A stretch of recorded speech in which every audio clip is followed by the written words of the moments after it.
मित्रों नमस्कार।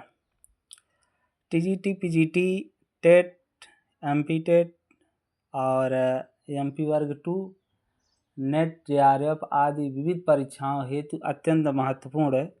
आज हम पुराण के बारे में पूछेंगे। पुराण से प्रश्न कुछ न कुछ ज़रूर पूछा जाता है, तो आज हम पुराण के विषय में पढ़ेंगे।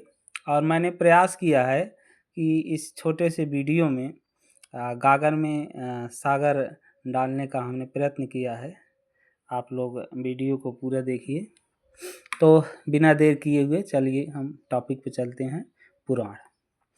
अब सबसे पहले अर्थ आता है कि पुराण का अर्थ क्या है। पुराण का वास्तविक अर्थ, तो पुराण का वास्तविक अर्थ है प्राचीन या पुराना।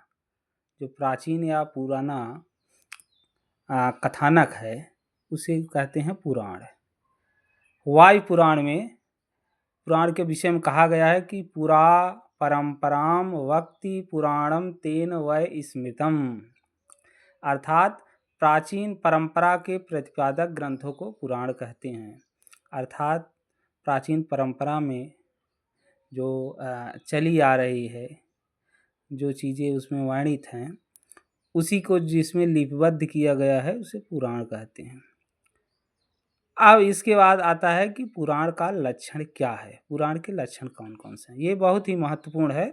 पुराण के लक्षण ये हायर परीक्षाओं में टीजीटी, पीजीटी और एमपी टेट हर जगह पूछा जाता है। नेट, जेआरएफ में काफ़ी पूछा जाता है। तो पुराण के लक्षण के बारे में एक श्लोक है, आप उसे देख लीजिए और इसको लिख लीजिएगा, कंठस्थ कर लीजिएगा। सर्गस्य प्रतिसर्गस्य वंशो मन्वन्तराणि च वंशानुचरितं चैव पुराणं पंचलक्षणम्। सर्गस्य प्रतिसर्गस्य वंशो मन्वन्तराणि च, इसमें पुराण का लक्षण है कि सर्गस्य का अर्थ क्या है कि पुराण में सृष्टि की उत्पत्ति का वर्णन होना चाहिए। पहला लक्षण है कि पुराण में सृष्टि की उत्पत्ति का वर्णन होना चाहिए। प्रतिसर्ग का अर्थ क्या है कि प्रलय का वर्णन होना चाहिए, और प्रलय के बाद सृष्टि का पुनः प्रादुर्भाव होता है उसका वर्णन होना चाहिए। तो प्रतिसर्गस्य का अर्थ ये है। फिर वंश का अर्थ उस पुराण में देवों और ऋषियों की वंशावलियों का वर्णन होना चाहिए, उनके वंशजों का वर्णन होना चाहिए, वंशों। फिर मनवंतर माने प्रत्येक मनु के काल का वर्णन होना चाहिए, और मनु के काल में क्या प्रमुख घटनाएं घटित हैं उनका संक्षेप में वर्णन होना चाहिए। मनवंतर का अर्थ ये हुआ। इसके बाद वंशानुचरित है। वंशानुचरित माने सूर्य और चंद्रवंशी जो क्षत्रिय राजा हैं उनके जीवन के चरित्र का वर्णन होना चाहिए।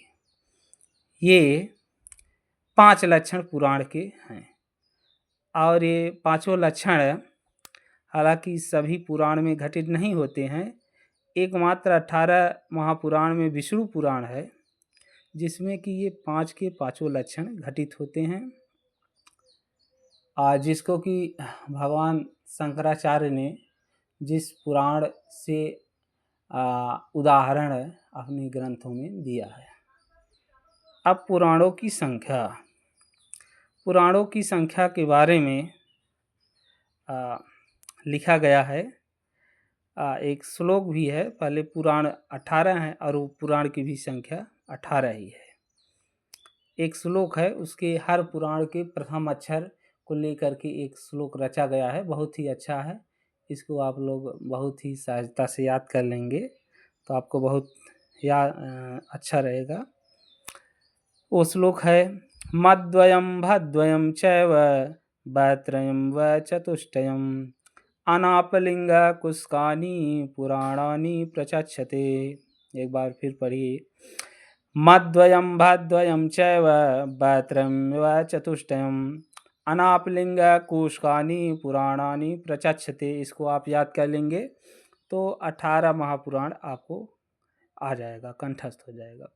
चलिए हम देखते हैं कि अब इससे कैसे पुराणों के नाम हम जानेंगे। मद्वयम, मद्वयम माने म अक्षर से शुरुआत जिन पुराणों का हुआ है उनकी संख्या 2 है।